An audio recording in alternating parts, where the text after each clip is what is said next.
Down payment is not a four-letter word. Don't let it scare you.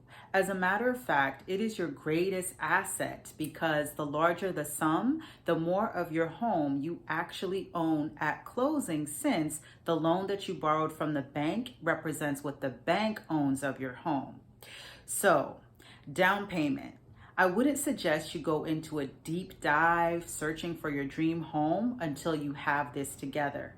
Many of my clients ask, well, how much should I save for a down payment? To which my response is always, it depends on what your budget is.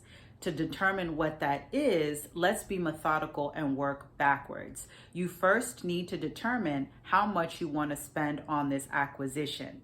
Let's say that in 3 years, you want to spend $1.5 million purchasing a home.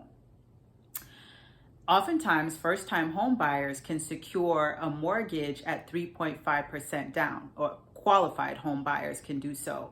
So 3.5% of 1.5 million is $52,500. $52,500 may seem insurmountable, but let's break that down into bite-sized pieces. We said we wanted this house in 3 years.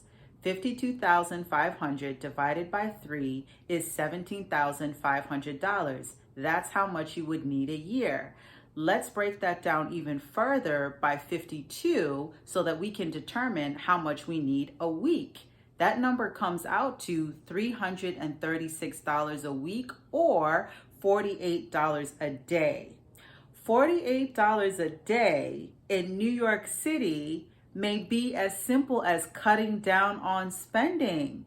You may not even have to make more money. You may just need to cut down.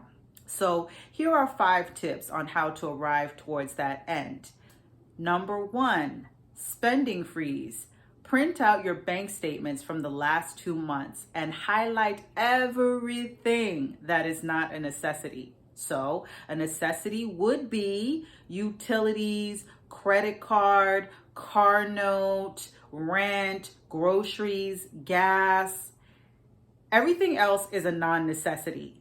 Non-necessities include restaurant, Uber Eats, taking a cab, getting your hair done, getting your nails done, subscriptions, Hulu, Netflix, HBO Max. Like, do you really need all those apps, or can you just have one?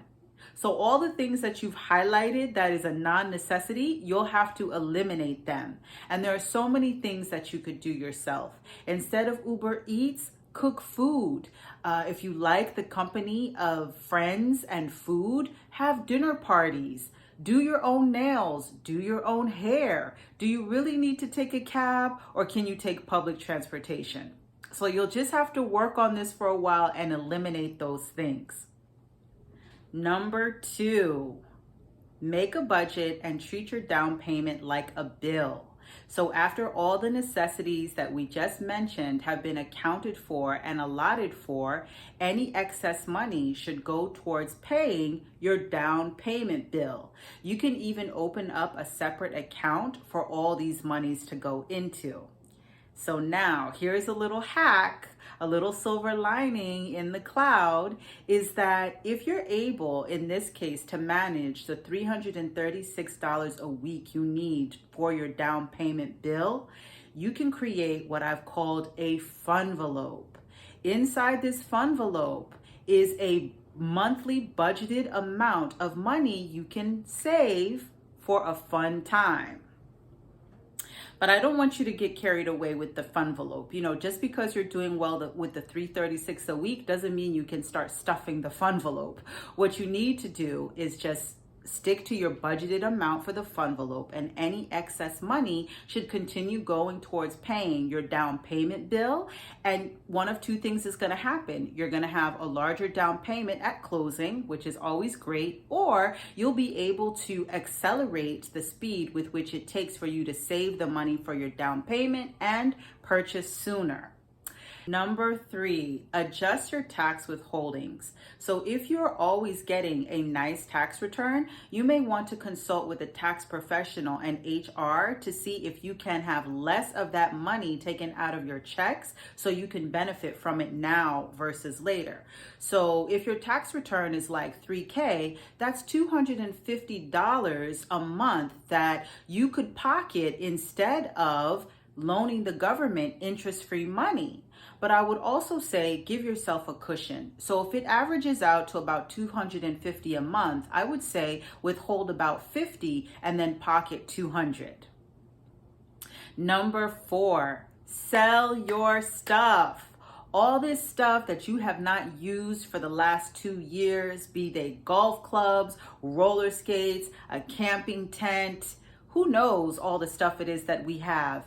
Sell that stuff on Craigslist and Facebook Marketplace or have a garage sale.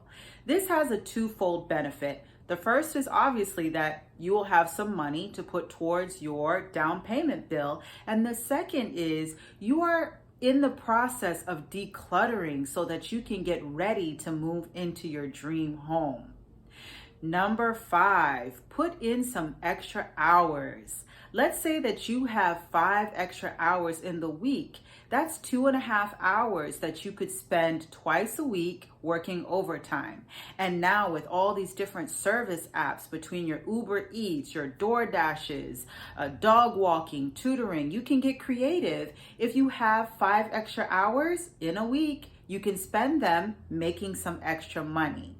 So you see, once you break this down into manageable pieces, getting the down payment together is not so overwhelming. In fact, anytime you have a plan and a system in place, nothing is so overwhelming.